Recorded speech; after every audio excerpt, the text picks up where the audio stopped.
पाप का बहुत जन्म तक दुख भोगना पड़ेगा। और ये कर्म बहुत बलवान होता है, बहुत प्रबल होता है। बड़ी कृपा भगवान की है जो बड़े भारी कर्मों का हिसाब हमें छोटे में दे करके भुगता रहे हैं। ध्यान से सुनिए, जो लोग भगवान के नाम की निंदा करते हैं, धाम की निंदा करते हैं, भगवत लीला की निंदा करते हैं, शास्त्रों की निंदा करते हैं, भक्ति की अवहेलना, ऐसे लोगों का संग त्याग देना चाहिए। कभी कभी अज्ञान के कारण आरोप भगवान में करते हैं कि भगवान हम पर कृपा नहीं किए, इतनी भक्ति की, इतना नाम जप किया, लेकिन पूर्व प्रारब्ध जो है वो बहुत बलवान है। तो ब्रह्मानंद को भी इस प्रेमामृत के सामने नहीं गिनता, जिसके अंदर ये प्रेम लक्षणा भक्ति जागृत हो गई। एक ब्रह्मानंद क्या, करोड़ों ब्रह्मानंद भी उस प्रेमानंद के सामने एक कण की तुलना के भी बराबर नहीं। अपार अचिंत महाप्रेम सुख उस भक्त को प्राप्त होता है जिसके अंदर प्रेम लक्षणा भक्ति जागृत हो जाती है। और अय मन पापी अब मेरा कहा मान दे, ये विषयों का संग छोड़ दे, विषयी पुरुषों का संग छोड़ दे, देख तुझे भगवान मिल जाएगा। भगवान की प्राप्ति कठिन नहीं है, विषयों का राग छोड़ना बड़ा कठिन। बहुत बार समझाने पर भी अज्ञानी जीव तर्क नहीं छोड़ता है। अरे पापाचरण छोड़ दो, पापाचरण करने से कई जन्मों तक आपको दुख भोगना पड़ेगा, एक एक पाप का बहुत जन्म तक दुख भोगना पड़ेगा। और यह कर्म बहुत बलवान होता है, बहुत प्रबल होता है।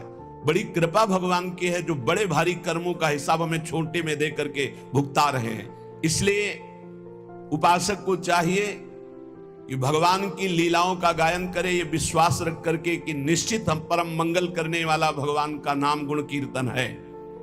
तुम्हारा मन लगे या ना लगे, भाव बने ना बने, अग्नि को देखो या ना देखो, अग्नि को समझो या ना समझो, अग्नि पे भाव करो ना करो, भूल से, चूक से, समझ से, जबरदस्ती से भी छुआ दी जाए तो तुम्हें जला देगी, क्योंकि उसमें दाहिका शक्ति है।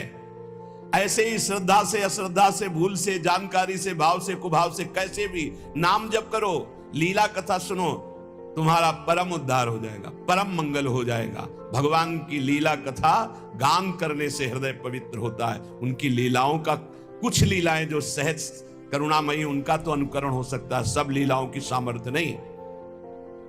जब बहुत जन्मों के पुण्य एकत्रित होते तब भगवान के प्रेमी संत जनों का संग मिलता है, उसमें भगवत कथा सुनने को मिलती है, सिद्धांत सुनने को मिलते हैं।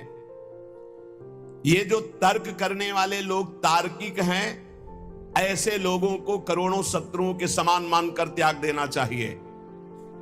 ध्यान से सुनिए, जो लोग भगवान के नाम की निंदा करते हैं, धाम की निंदा करते हैं, भगवत लीला की निंदा करते हैं, शास्त्रों की निंदा करते हैं, भक्ति की अवहेलना, ऐसे लोगों का संग त्याग देना चाहिए।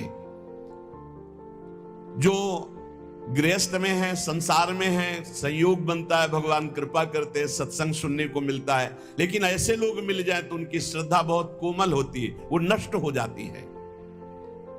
भगवत लीला कथा ही एक ऐसा उपाय है जो हर जीव का परिवर्तन कर देती है। अगर आप सत्संग सुनोगे तो निश्चित